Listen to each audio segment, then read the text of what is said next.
Министерката за образование и наука Рената Дескоска ќе го повлече учебникот по предметот општество за 4-то одделение, за кој беше утврден дека во него постои дискриминаторска содржина.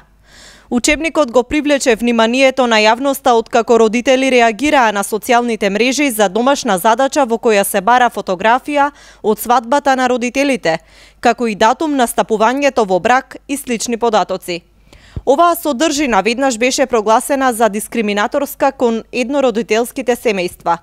Дискриминацијата ја утврди и народниот правобранител, а по поднесениот предлог за повлекување на учебникот од страна на комисијата во Министерството за образование и наука, Дескоска изјавила дека ќе го потпише решението.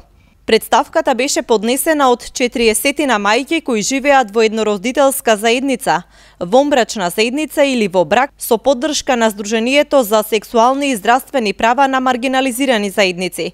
Според нив, домашната задача дискриминира цела група на родители, како и деца кои живеат во нетрадиционални заедници, и тоа деца од еднородителски семејства, деца на разведени родители, деца без родители, деца кои живеат кај роднини, деца чиј еден родител е починат, како и деца чии родители стапиле во брак, но не направиле свадба.